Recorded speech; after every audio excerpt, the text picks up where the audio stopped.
Hello, my friends. It's time for some questions. We've got a nice group of questions that you all have sent in, and so we'll take a little time here and try to run through them. Stephen Storch. Hi, Steve. Steve says, did you ever think you would see what we are seeing in the world right now? I used to think about it, broadly and conceptually. Been thinking about this whole big change for 2 decades now, at least. And you could always talk about the big trends and how they'd all come together, and it would really be a big deal.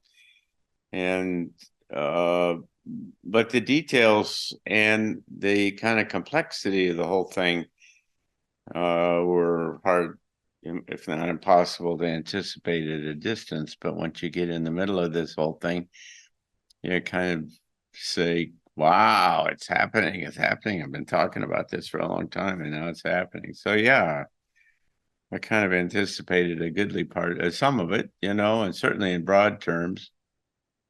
Certainly that the old systems would all come apart. I've been giving talks like that, talking about that forever.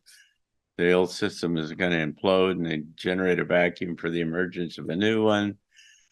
But once you get in the middle of it and you see how they all try to do this, it's pretty novel and pretty interesting. But thanks for the question. Roland Hume says, my name is Roland. I'm not affiliated with anyone, and I would be extremely grateful if John Peterson would consider answering a question I have. My question is related to the early 2000s symposium in Washington, D.C. regarding the subject of UFO transparency disclosure to the public, as mentioned by Dr. Hal Puthoff in the recent Soul Foundation conference. In a recent op-ed by Dr. Sean Kirkpatrick of the AARO, that's a shop inside the Defense Department that's supposed to be looking at UFO, UAP kinds of things. He classes this as a, quote, futures enterprise.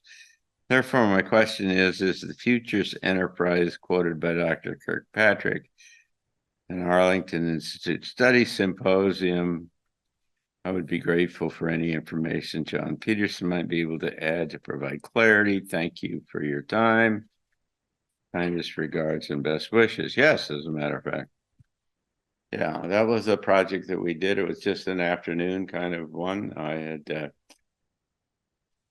been given some information by a trusted source that the government, the White House, had maybe been involved in this whole area for a while, and they were planning in October of that year to kind of do an October surprise before the election and maybe influence the election. And so I was interested in seeing what the potential implications might be. So I got a bunch of my friends, maybe 8, very high-ranking folks from different areas and the press and the science and the government and whatever together. And we spent the afternoon doing an implications analysis, kind of a second, third order kind of an exploration of what would happen if suddenly the government stood up and said that they had been working in this area for a long time. As it turns out,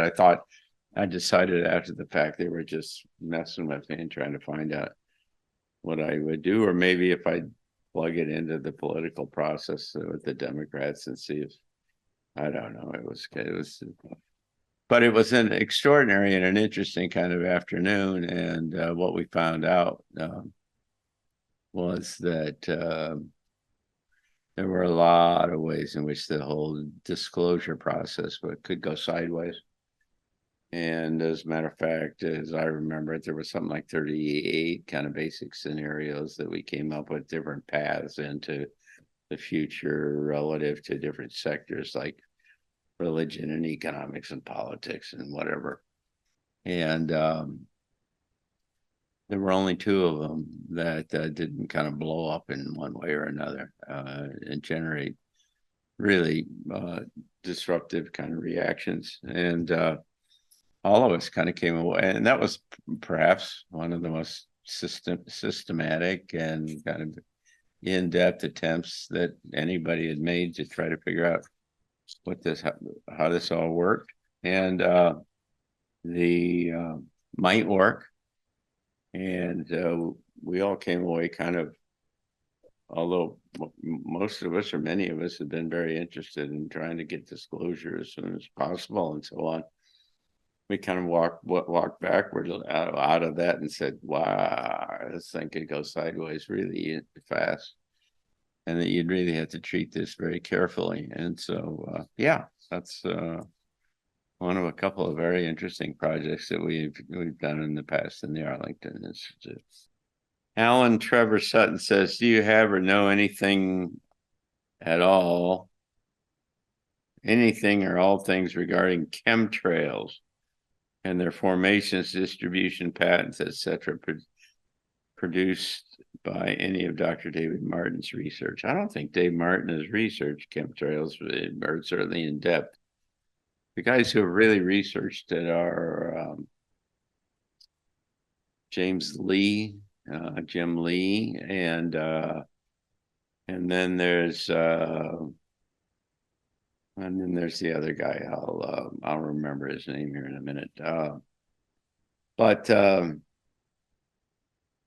chemtrails, the kind of the major ingredients there seem to be aluminum and barium and maybe strontium. I don't know, but nothing that's good for you. The question is whether they're what are the purpose of all these things, and you can kind of get sense of it at some level, because number one, it's international. They're doing this everywhere, and so somehow, and I mean, they're doing it over sovereign airspace. When I was in Switzerland a couple of years ago, I looked out of my hotel room, and there's just chemtrails all over the sky. And so there's something that's transnational, international about all of this. And I don't know what that is about, but there are certainly indications that say that some of it has to do with conditioning the upper atmosphere for some exotic weapons, electronic energy weapons, or some other kind of thing. Of course, there's all kinds of research that shows that there are nanobots and all kinds of little things and biology and other things that seem to be in the chemtrails. And so the guy's name is Dane Whittington. Whittington or Whittington or Whittington. The two of them, Jim Lee and Dane Whittington, are really the best guys that there are in this space, and they're clearly doing it. They've been doing it a long time, and it's generating aberrational stuff, Morgellons disease and some other kinds of things that seem to be a direct response from this. And who was it? John Brennan, I think, who used to run the CIA, did a speech up in Boston maybe 5 years ago it might have been a Council on Foreign Relations group or something like that. And he talked about chemtrails and the fact that they were very real, and that they were being used to deflect sunlight and to offset global warming. And he thought it was a good idea. If you know anything about the intelligence services, and particularly guys like John Brennan, you know that they lie for a business. So he obviously was trying to drive you off the track of thinking about something else, and to where it was seemingly benign or beneficial to humanity, which I don't think you can make the case it is in any case. But I'd suggest you look into Dane and Jim's work. So that's it. So thanks. Thank you all very much. It's always fun to kind of answer your questions, and so send them along. And we'll do it again next month. So thank you, and you all be well.